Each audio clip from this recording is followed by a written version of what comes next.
Only Allison can get away with that, man. I don't think I'm supposed to. I'm so directionally challenged. I only said that could be more public yet. I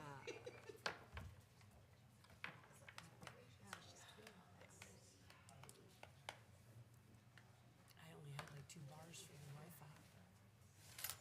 Might be slow. I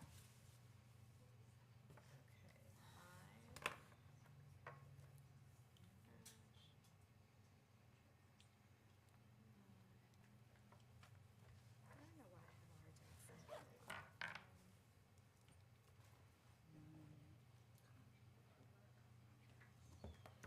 We're just waiting for the YouTube confirmation. There's movement on that.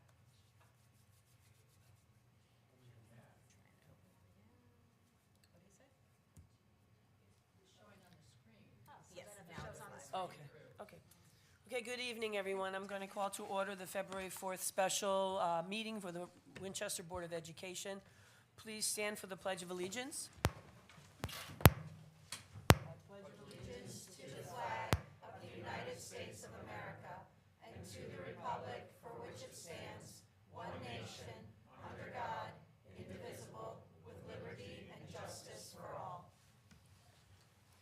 Thank you, everyone. I just want to remind you, if you could, make sure you speak into the microphone for people at home, as well as for Lenice, our new clerk. Okay, roll call, please. Kurt Warner. Renee Waldron. Jeanette Broder. Sandra Strubar. Nora Mukarski. Julie Luby. Tori Lavetri. Shane Centrella. Jonathan Morhart. Allison Pierce. Thank you, everyone. Item 2, approval of the agenda. Do we have any items to add or to delete or change? Okay, seeing none, we'll move to item 3, information items, the presentation, Dr. Luby, Superintendent's recommended budget. Hi, everyone. I am going to relocate so that I'm out in front of you.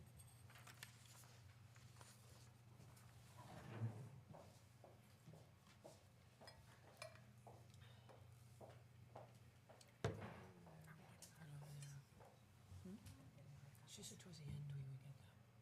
She wants to do an overview and then we'll get the thing itself.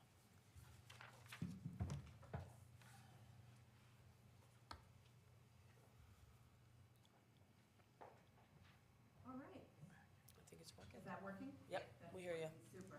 I'll do my best to remember to speak into it. It's a little awkward, but, first of all, good evening, everyone. I am really, Joe, we lost the TV already. Well, I am really pleased to be here with you guys tonight. I am so proud to be the superintendent of the Winchester schools and am so excited by the potential of this district, the staff, and the students, and for what we can accomplish together. I want to thank you as a board for the opportunity for putting me in this position to be able to be here with you tonight. And I want to just say thank you to the leadership team from the school. So many people came out, which is really awesome, and to our board of selectmen members as well. That's really fabulous that we're going to partner in this and do the right thing. So let's jump right in. And a special thank you to Renee, who is supporting the efforts here tonight.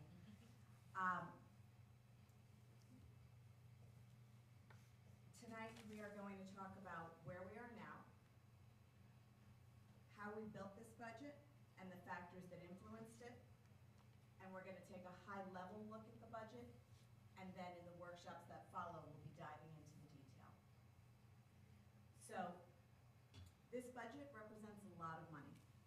There's no two ways about it. It costs a lot to run a school district. It's nothing to take lightly, and we will all spend the time going through it in great detail so that everyone knows what's in it and feels confident that it's a budget they can support before you all make any changes that you make and before you adopt it as the board's budget. It is really important as a board, as a district, that we invest in our students. If our students can be successful, our schools are successful, and successful schools lead to a successful and thriving community.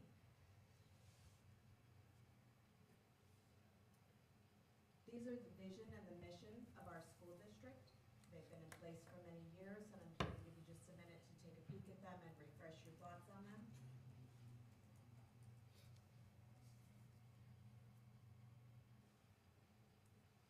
What jumps out to me in the vision statement is the statement that all students can realize and achieve their dreams. Unfortunately, I have to say that the budget I'm bringing to you is probably not about achieving dreams as much as it is about achieving needs. I would say to you, we have dreams and things we're excited about. This budget is more about meeting the basic needs.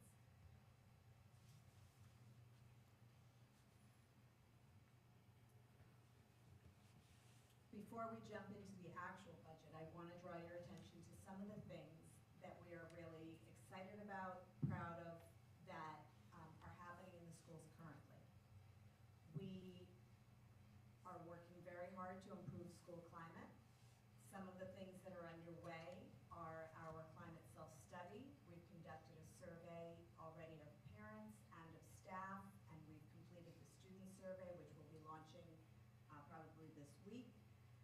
And those surveys are being followed up with focus groups. Invitations are going out to parents for focus groups sometime in the next couple of days.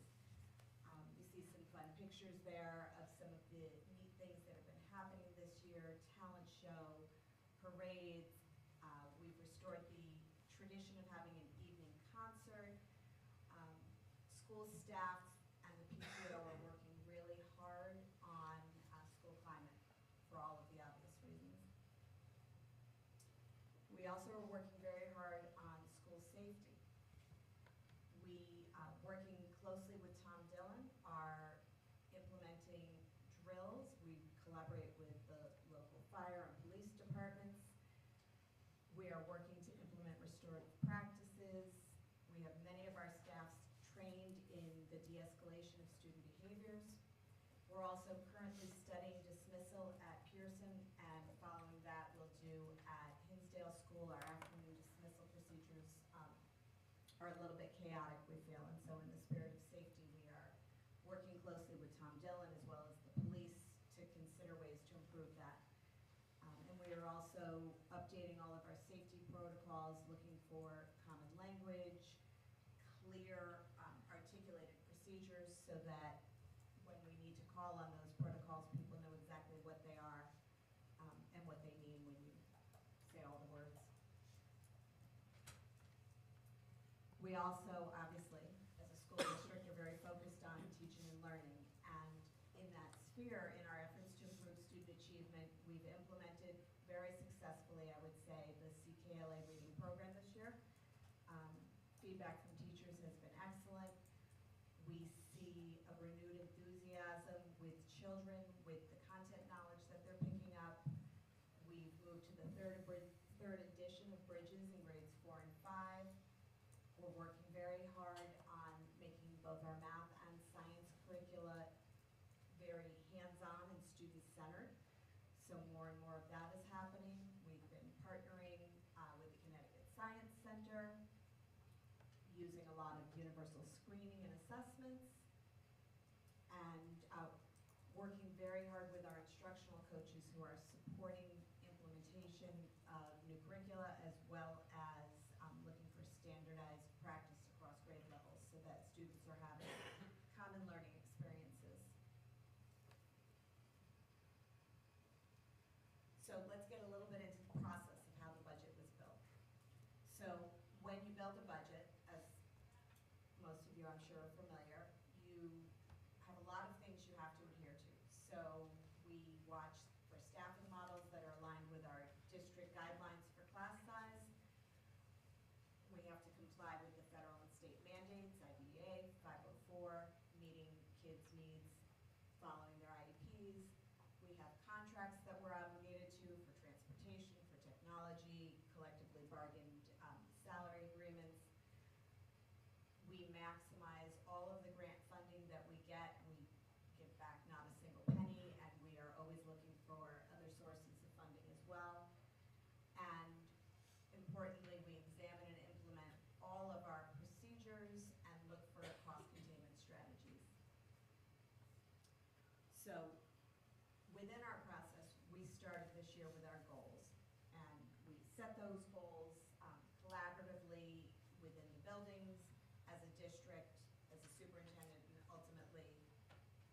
the board as well. And from those goals, we established priorities. As part of the process, and as poor Nancy will tell you, we examined every position and every expenditure in the current budget. We went through every single line. I asked, I don't know, maybe 4 trillion and 17 questions. And Nancy has been a patient saint when I say, well, what is that? Well, why do we do that? Do we have to do that? As we went through the whole thing and made no assumptions that we would just continue to do something because we've done it before. After that, we went ahead and developed a budget based on all of those contractual requirements and the mandates like we talked about. And then once it was put together, again, we went through the process of saying, so what can we do to mitigate this increase? What can we reduce? What can we eliminate? What efficiencies can we find?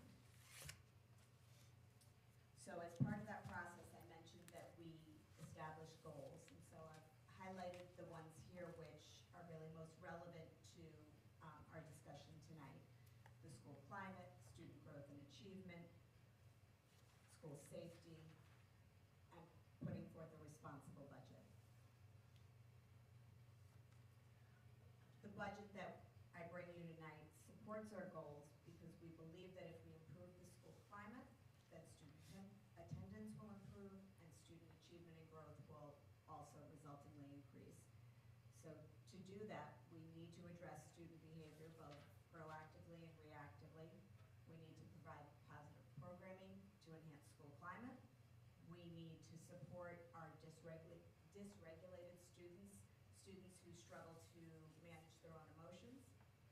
We need to maintain manageable class sizes that are within our guidelines. We need to increase safety as well as our sense of safety.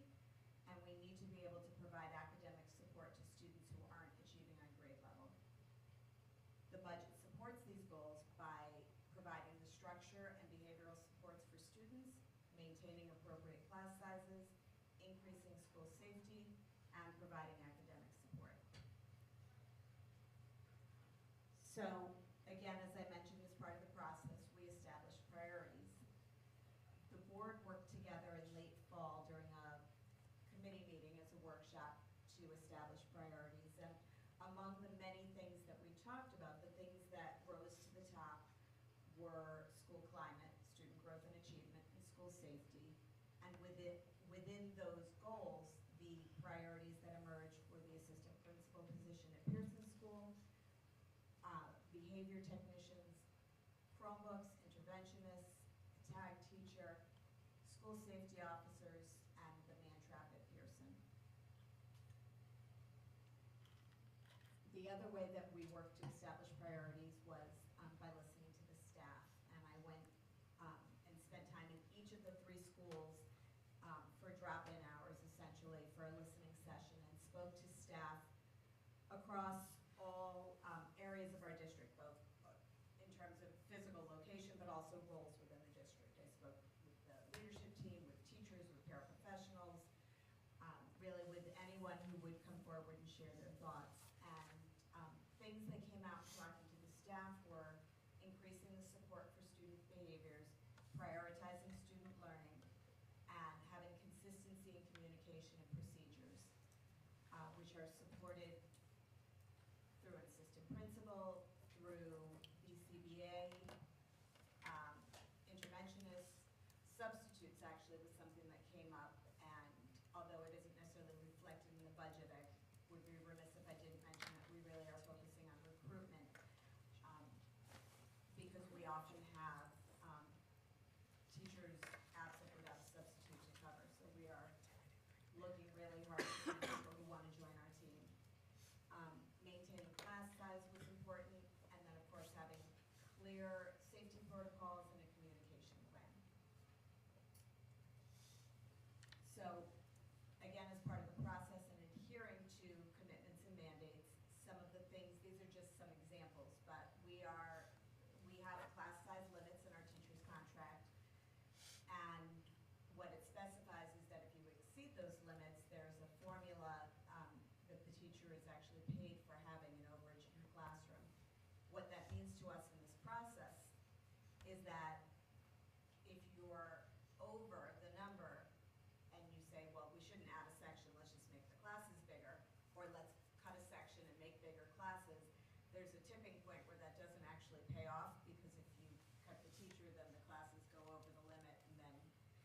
costs associated with that, so there's a tipping point there. One student obviously will be not catastrophic, but it adds up quickly when you go in that direction. So that's an interesting caveat here. We also have to go by all of the things in our negotiated contracts. We did just negotiate a teacher's contract. As the settlements continue to come in around the state, ours still is absolutely below the average in the area. We have IEP services that we need to deliver, and of course, out-of-district placements for students whose needs can't be met in district.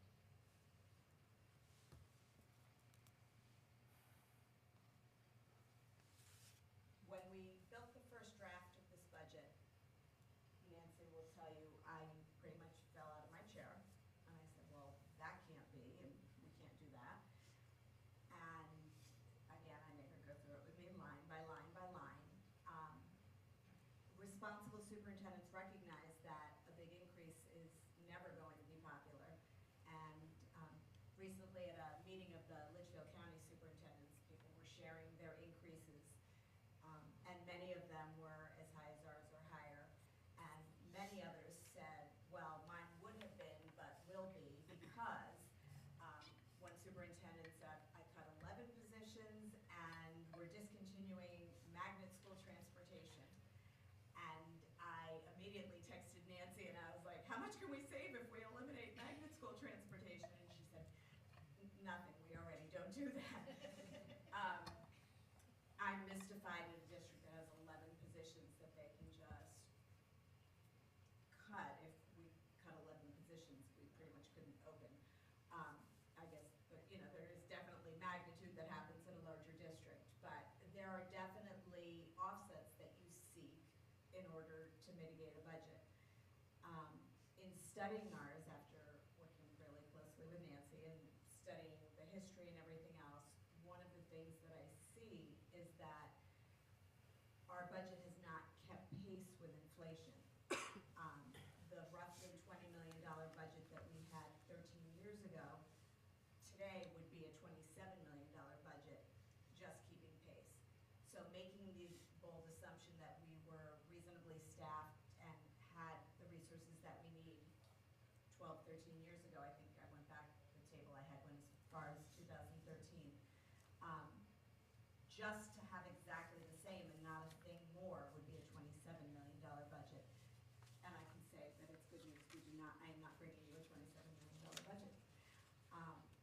But that over time really has impact on what we're able to do.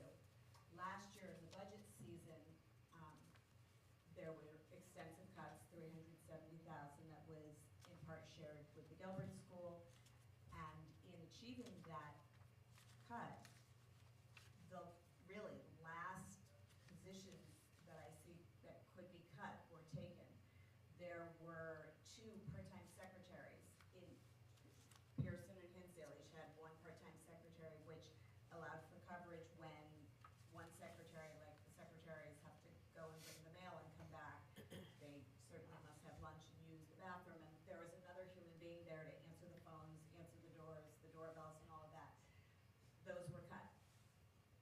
You can't have less secretaries than 1 secretary in a school office. There were, I think at one point, 1 kindergarten teaching assistant in each classroom. Last year there were 3 for 4 classrooms. This year there are now 2 for the 4 classrooms. They do a half day in each classroom.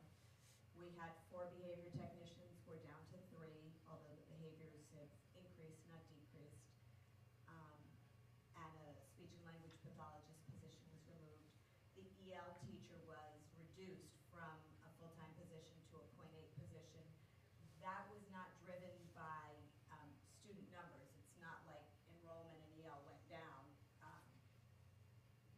She's just less able to spend as much time as she was with kids. And we have a paraprofessional that we borrowed, I guess you'd say, from special education, picking up some of that service. Sort of like in the giving tree, there was, I can give you my apples, I can give you my branches, I can give you my trunk, and we're down to the stump. I live in the real world.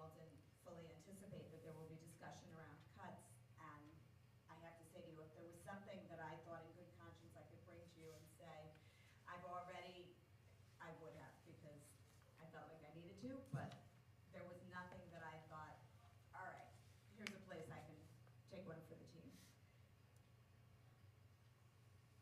The other thing that we do, recognizing that taxes are a burden on the community, is look for efficiencies and make every single dollar count. This is not an exhaustive list, but just a sampling of the many ways in which we seek efficiencies. Things like joining consortiums. Our health insurance is with 7 towns and boards of education so that we benefit from the magnitude, although with the rate we have, it doesn't really feel like that. But we have other insurances also in groups. We purchase with groups. We, rather than fund our own food service management, which would require us to have more people, we do it through Ed Advance, which saves us money. We reuse things constantly. We reuse your board folders. When you pick up your materials, we give you the same envelope back each month. And we also have several people in the district who are wearing more than one hat. There are many districts that have lots of people doing different things that we have condensed. As an example, my assistant is also the HR person doing all of the benefits. Within the business department, people are doing multiple roles, and they're getting it done. People, I would say, really take one for the team to keep things running around here, but people are stretched thin. So, again, as a big piece of the planning process, the first place you begin is enrollment. How many kids are you going to have? So the bottom line, literally, is that we're up 24 students next year. Our kindergarten is the one to watch. At the current time, I've put a kindergarten teacher in this budget, an additional kindergarten teacher for, so I think we did the math. These are the COVID babies. We have, the way that you predict kindergarten is a little different than other grades, because other grades, you can look at the grade below, but for kindergarten, you look at live births in the town. And we have lots and lots of years of data that tells us, I think it might have been 85%, Nancy, I think, of the kids born in Westchester. I'll double check that, it's in your budget book, but we apply a percentage to the number of live births, and it predicts the number of kids who will come to kindergarten. So based on that, there were probably 20 or 25 more live births than usual in whatever year that is, 2020 or 2021, that would make you kindergarten eligible for this coming fall. So if 88 students show up, and we thought it was a good idea to cram them into 4 kindergartens, they would be 24 kids in a class, and it would actually cost us more than it would cost us than to add the 5th teacher because of all those overages. The class size limit in kindergarten is 18. The other grades, there's the bubble you'll see in 4th grade. The 5th teacher is coming up from, maybe not the same human, but the position is coming up from the 3rd grade. So that position is already in the budget, has been since they were kindergartners, I suppose.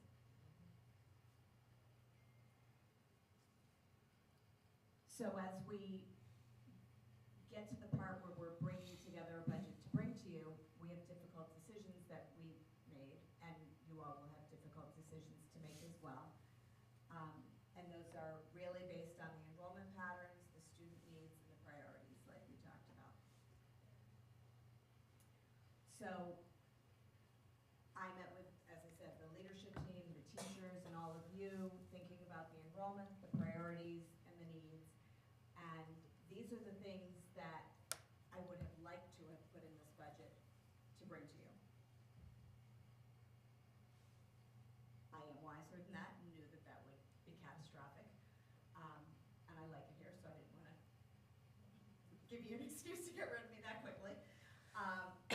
But really, if money were no object, this is not even the complete list, but these are the things that we need to do right by kids and to grow. I'll highlight just a couple for you. Our chronic absenteeism is significantly higher this year than it was last year. Ideally, we need someone dedicated to just making home visits, working with families, understanding why kids aren't coming to school and getting them back.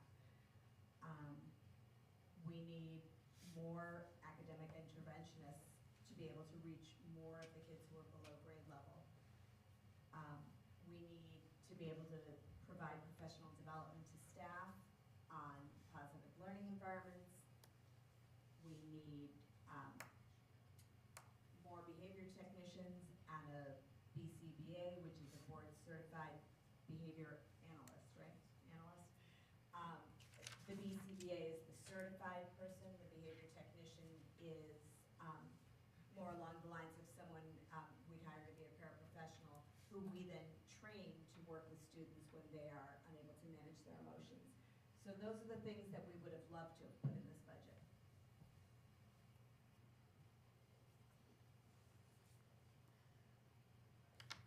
And those are the ones that are included in this budget. And we'll talk about why those from that list of many. So the board certified behavior analysts, first, all of these you'll see very much address our district goals. The BCBA helps us improve school climate, it helps us improve safety, and ultimately would increase student achievement. If students are better regulated and able to stay in the classroom, they learn more. We currently, I'll say have, but we don't own, a .7 BCBA, which is actually two people who work for us in a consulting relationship and were paid for with the ARP mental health grant, which is ending. There is some of it left, so the BCBA position that I put in the budget is defrayed by what's left in that grant, that it's not enough to cover it. That position for us isn't really a negotiable one.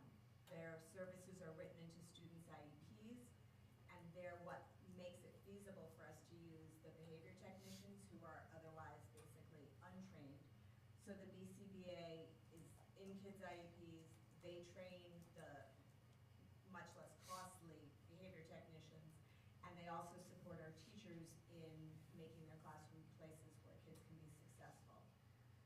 So for the same, actually for less money, we can have a full-time person here than it costs to consult for two different people who collectively are .7. So it obviously just makes more sense to do it that way at this point. The SSOs we've talked a lot about. They obviously address our goals for school climate and safety, and feel very important in terms of sort of the never-ending stream of things that just keep happening. The way feels like almost a daily basis, someone turns to someone else and says, I'm gonna bring my such and such to school and kill you, and it just triggers a lot of things, and we really feel that having the presence of safety officers would be very helpful with that and all of the aspects of safety. The cafeteria monitors at first blush will sound like a strange proposition. They actually are there to improve student achievement, and again, you may say, huh? But the reason for that is that currently our interventionists, who are our theory of action on improving student achievement, are pulled from doing intervention to cover the cafeteria. And so they are in the lunchroom through a decent chunk of the day when they could otherwise be providing intervention for students. So cafeteria monitors, in the budget, you'll see that it says 1.7, but really that's just when you add up all the little pieces. They'd be there literally just for the hours of lunch, 3 in each building, come in, cover the lunches, and get out. Not an enormous investment, but one that would allow us to improve student achievement. And then finally, the kindergarten teacher, as we talked about, is enrollment driven. And the other thing I should say about the kindergarten teacher is we did, because we want to be able to take that out if we didn't actually need it, we did an early pre-registration and got the flyers up. I don't know if you've seen them, but they should be in doctors' offices, in the stores, and the library, and everywhere, to try and shake the trees and get a firmer sense of that number. It's already, I think it was 75 the last time I looked, so it does look like it's necessary, but should, in the coming weeks as we're working through this, we get a sense that it's topping off and we feel comfortable, we would pull that back out. We don't want it just to have it, we want it because we think we need it. But we are watching closely. All right, so here's your meat and potatoes. That's last year's adopted budget, the proposed budget, the increase, and the percent. And we'll break that down a little bit. So, true story, if you take what we're doing today and just push it forward for the contractual increases, and I don't think much else, you're at 6.78. There's no, what we're doing today to just push it forward. The health, well, and I'll show you all the drivers behind it in a second, but, so, a budget with a 6.78 increase is just to continue tomorrow doing what we do today. The additions that went in on top of that are the ones we just discussed. The kindergarten teacher, the BCBA, the safety officers, and the cafeteria monitors. And that's what takes it from 6.8 to 7.99. So the biggest factors in that increase are the benefits. With the health insurance is up 12%. I think that's probably impacting all districts. And we probably, because our salaries are not entirely competitive in the area, we have a decent turnover. People get to 4 or 5 years and then they can go make more money somewhere else. So we have a lot of younger teachers coming in just out of school, coming off their parents' benefits. Probably we have more and more people hopping on our insurance. So the rate is up and our number of employees on it is up. We also, and districts everywhere, are facing the exorbitant costs of special education placements.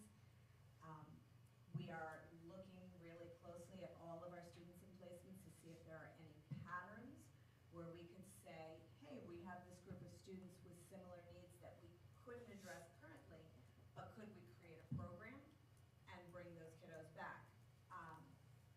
So we are looking for ways to do that, but the cost for special education is crazy high. In fact, Thursday, starting at 5, we have a budget workshop at 6, but at 5 o'clock, some of the state, I don't think the representatives there, One senator and there's a couple of House members.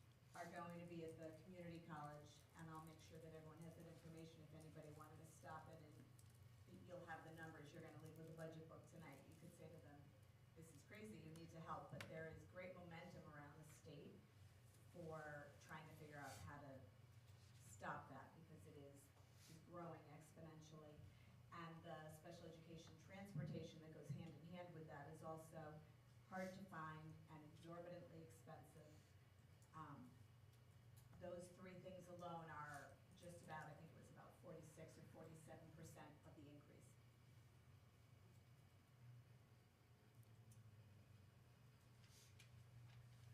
So that increase over last year, that circle represents the increase, not the budget.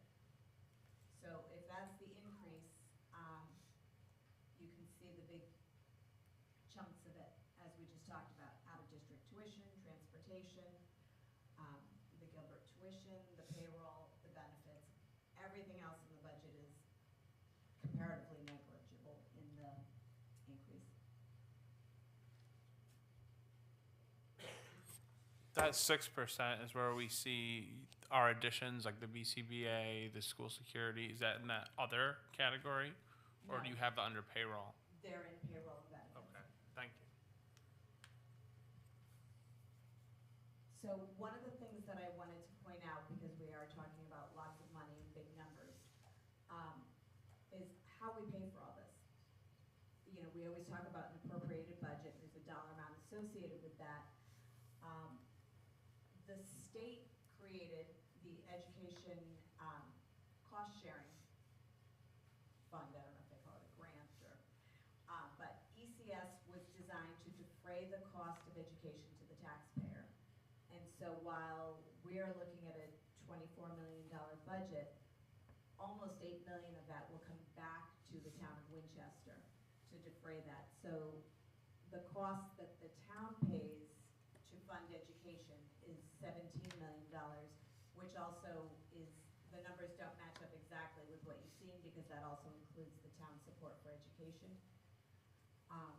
And then we bring in about just a little over $2 million in grants as well. The last piece that I want to draw your attention to is, and we talked a little bit about this at the last committee meeting, Nancy built a really good capital plan that spreads out the costs that are going to become necessary. You know, none of these are like choice things.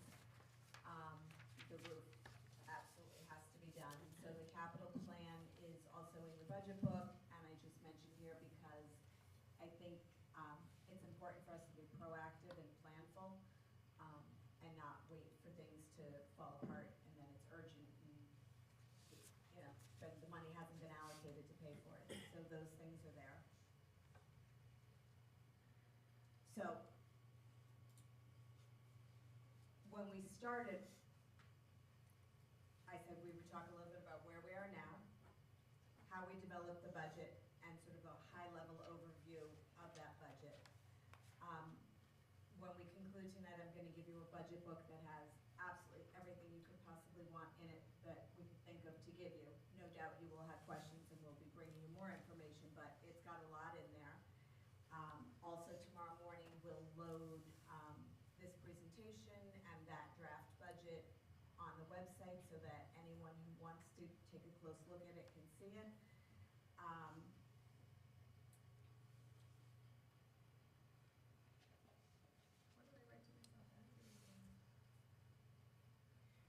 As you go through the budget, you will see how it reflects student need. And you'll have an opportunity to see all the ins and outs as well as the history. We have workshops scheduled on February 6th, 11th, and 20th. They are all at 6 p.m. in this room on those dates. And I'm also going to give you, before we go, a tentative outline for those workshops. My thought was I want them to be really useful for you. So what I'm suggesting is that the budget book is a lot. So if we take the first chunk of it for the first workshop and you sort of pour through that first piece, I mean, you're welcome, read the whole thing tonight if you want, but at least for the first workshop, if you get through those first sections in the paper, I'll tell you exactly which ones you have homework.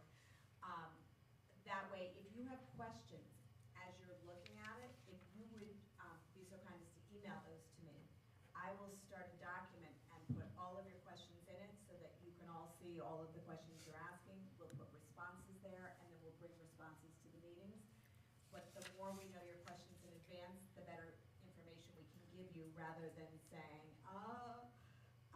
because it's hard to recalculate things on the spot and things like that. To the extent that you have questions like Tori's that are easily answered, of course we'll answer, but anything, so any questions you send in advance will be appreciated, and then we'll keep that as a document and we can put that on our website as well, the questions that are asked and all the answers, because if you're wondering, someone else probably is too.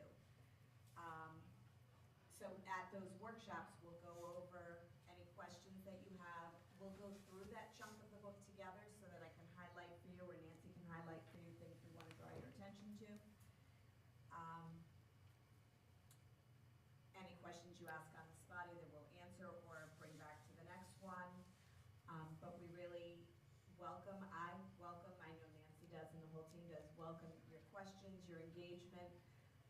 When the time comes for you all to vote on a budget, I want you to know what's in it and feel that it's become your budget.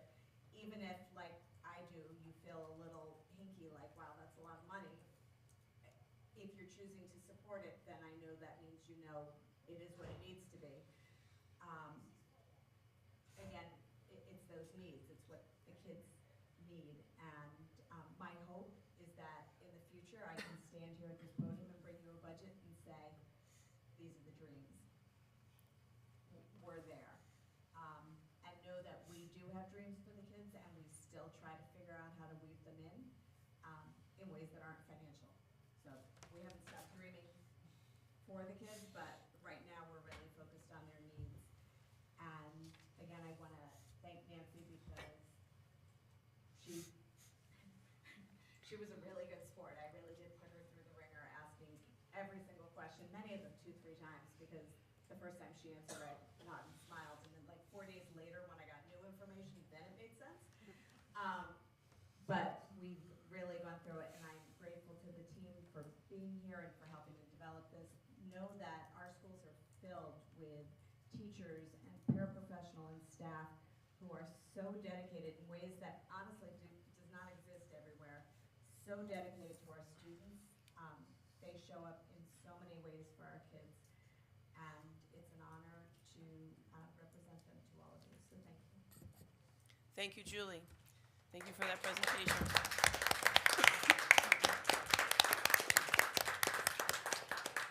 Over 10 years ago, our district was in a position where we needed to look upwards, and we continue that vein. I'm confident that this budget, because it's goal-driven, I think it has a clear message to our community that safety and security for our kids is paramount, and I think that would transcend multiple parties in this community. I think persons on all sorts of ideological sides can get on the same page on that, supporting the ideas of an SSO, BCBA, cafeteria time where kids sometimes don't behave the way they're supposed to in a cafeteria. But it allows teachers and people and adults in the building to make relationships that helps the climate. And I think that's very important. So I know we've been through a lot in the last 10, 12 years of working hard, trying to look at the line items and really consider what to cut, what to really examine and prioritize. But I think the fact that we're safety and climate driven, I think that sends a good message to our families that if over 1,000 families come out for this budget, I think we can put together a reasonable, responsible, fiscally responsible budget. And I appreciate your goal-driven, you're attentive, Julie, to the needs and the surveys that you've done here with our teachers, with our parents, to figure out what it is our community really needs. And I'm encouraged by the number of parents that have come out to the activities that we now have, because education is an important part of the community. It is what drives families here. It will be what drives businesses here, so the grand list can grow. So I think that's an important investment. And so I really appreciate your time, your energy, and Nancy, the hours, and the administration, and the leadership, pulling together the people that you had to put together to put this to help us understand it.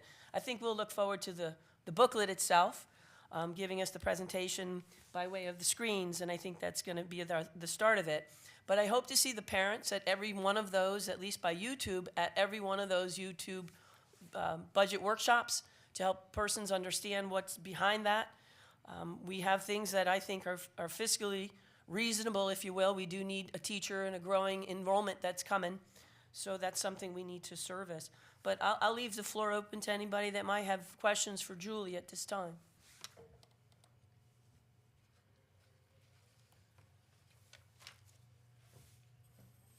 we have the So the booklets will come to us? I just didn't want to know what you were speaking Okay, about. all right. Before you all leave, you'll have booklets and information about the workshops. So again, as you go through that booklet, email Julie those questions so she can have some clear answers for you. One of the things I think we can hopefully look forward to is the help from the state of Connecticut. I think their discussions over the excess costs in special ed might help us a little bit there. I do appreciate the time our grant writers spend in bringing in about a couple $1 million into the revenue stream so we can help defray some of the impact on our taxpayers. I think that's pretty critical too. So Wednesday night, Gilbert has a meeting, a workshop as well. The number inside the program that you have here is based on an estimate, if you will? Or how confident are you? Greg said it would not be more than that. Okay. My sense is that's probably his number, but Okay. that was the increase, not the budget, obviously. Okay, very good. All right, we'll look very closely at the budget. We'll comb over each line item and we'll ask the questions. I know everybody has really good questions, starting with simple vocabulary words. I know we have an alphabet soup that we have to deal with, and I appreciate the workshop you gave us last time we were at the Finance Committee. That was really helpful, the baseline. Okay, so then, if there's no questions, we'll get our packets. But we're still, together for a moment.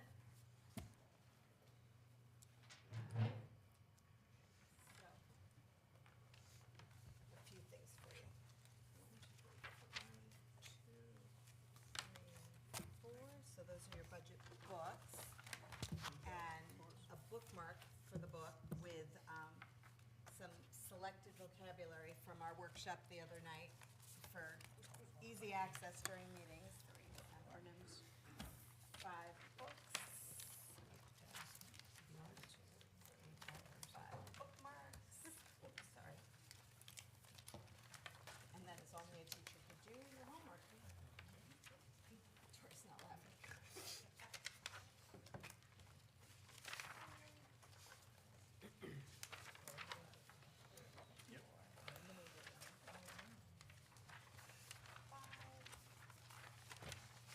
Here's our homework. Your syllabus of assignments.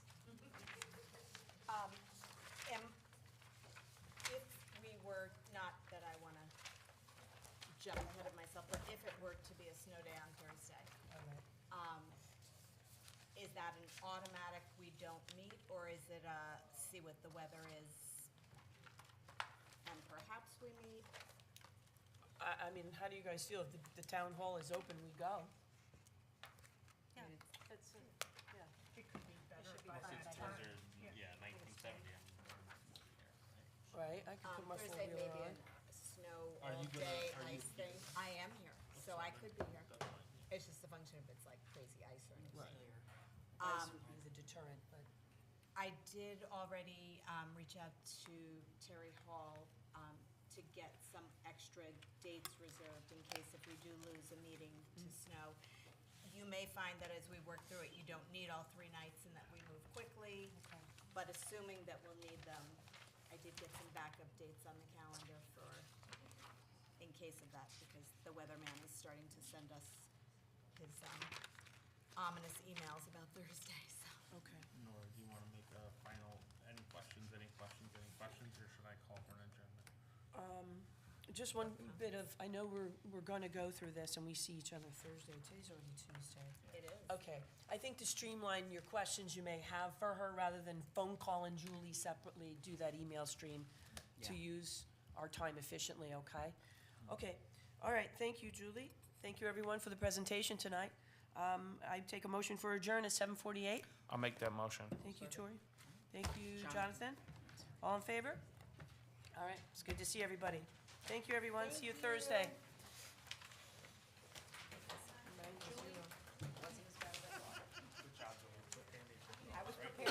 I was preparing for 12%, just so you're aware.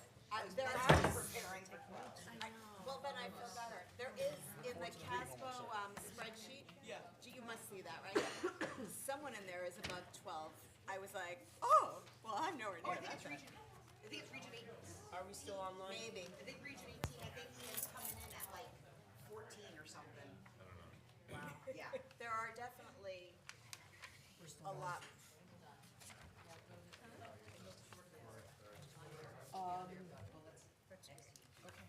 That thing's driving me nuts. That's blinking on and on and on. Okay, you're welcome.